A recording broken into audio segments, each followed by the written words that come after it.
Welcome back to channel. اگر channel پہلی بار ہو تو سبسکرائب ضرور کر دینا. چلیے آئیے آج بات کرنے والے ہیں سینٹیگریڈ 2020 مووی کی. فلم کی شروعات ہوتی ہے ناروے کے برفیلے پہاڑوں میں جہاں ایک امریکہ کپل نومی اور میٹ اپنی کار میں سفر کر رہے ہوتے ہیں. دونوں ایک بک ٹور پر نکلے ہیں اور رات بہت ٹھنڈی ہے. اچانک تیز برف باری شروع ہو جاتی ہے. سڑکوں پر کچھ بھی دکھائی نہیں دے رہا. اس لیے میٹ فیصلہ کرتا ہے کہ موسم شانت ہونے تک وہ دونوں کار میں ہی رکیں گے. دونوں کار میں بیٹھے بیٹھے سو جاتے ہیں لیکن یہ نیند ان کی زندگی کی سب سے خطرناک سفر بننے والا ہے. صبح جب نومی اٹھتی ہے تو اسے محسوس ہوتا ہے کہ کار کے اندر بہت اندھیرا ہے. وہ کھڑکی سے باہر جھانکنے کی کوشش کرتی ہے لیکن باہر ہر طرف صرف برف ہے.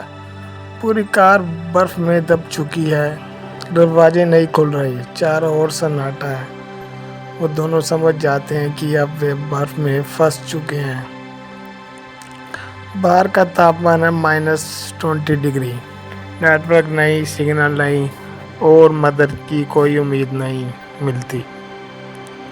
دونوں دروازے کھولنے کی کوشش کرتے ہیں لیکن سب جام ہو چکا ہے.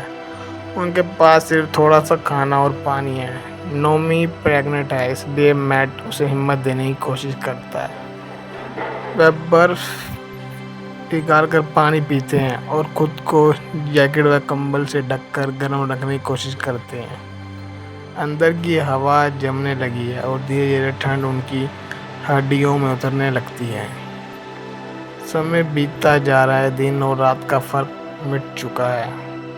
دونوں ایک دوسرے کو سنبھالنے کی کوشش کرتے ہیں لیکن اب ڈر ان کے چہرے پر صاف دکھتا ہے. نومی کہتی ہے اگر ہم باہر نکلنے کی کوشش نہیں کریں گے تو مر جائیں گے. لیکن میٹ کہتا ہے باہر اور بھی زیادہ ٹھنڈ ہے. وہاں نکلنا خطرہ ہوگا. ہر دن ان کے اندر کی امید تھوڑی اور مرتی جاتی ہے. کھانا ختم ہو چکا ہے. کار کی بیٹری بھی جواب دے رہی ہے. میٹ کی طبیعت لگاتار بگڑ رہی ہے. اس کے ہونٹ نیلے پڑ گئے ہیں اور شریر کانپنا بند ہو گیا ہے. ایک رات وہ نومی کے سامنے ہی اپنی آخری سانس لیتا ہے. نومی ٹوٹ جاتی ہے. اس کے پاس اب کوئی نہیں بچا، صرف اس کا اجنبا بچہ. لیکن وہ تو طے کرتی ہے کہ اب وہ بھی کسی حالت میں ہار نہیں مانے گی. دنوں کے بعد نومی کو لیبر پین شروع ہو جاتا ہے. اکیلے بنا کسی مدد کے وہ اپنی بچی کو جنم دیتی ہے. وہ اسے اپنی جیکٹ میں لپیٹ کر سینے سے لگاتی ہے تاکہ ٹھنڈ سے بچا سکے. اب اس کے پاس جینے کی ایک نئی وجہ ہے، اس کا بچہ. وہ کہتی ہے مجھے باہر نکلنا ہی ہوگا کسی بھی قیمت پر. نومی اپنی پوری طاقت لگا کر کار کی کھڑکی توڑنے لگتی ہے. کئی بار کوشش کے بعد آخرکار وہ باہر نکلنے میں کامیاب ہوتی ہے. باہر برفیلا طوفان چل رہا ہے. ہوا چاقو جیسی تیز لگتی ہے لیکن نومی اپنے بچے کو سینے سے لگا کر برف میں رینگتی ہوئی آگے بڑھتی ہے. اس کے ہاتھ سست ہو چکے ہیں. شریر آدھا جم چکا ہے. پھر بھی وہ رکتی نہیں. ہر قدم پر موت اس کا پیچھا کر رہی ہوتی ہے. کئی گھنٹے بیت جاتے ہیں برف میں چلتے چلتے. کئی گھنٹوں تک برف میں بھٹکنے کے بعد آخرکار اسے دور سڑک دکھتی ہے جو اس سے لگ بھگ 20 کلومیٹر دور ہوتی ہے.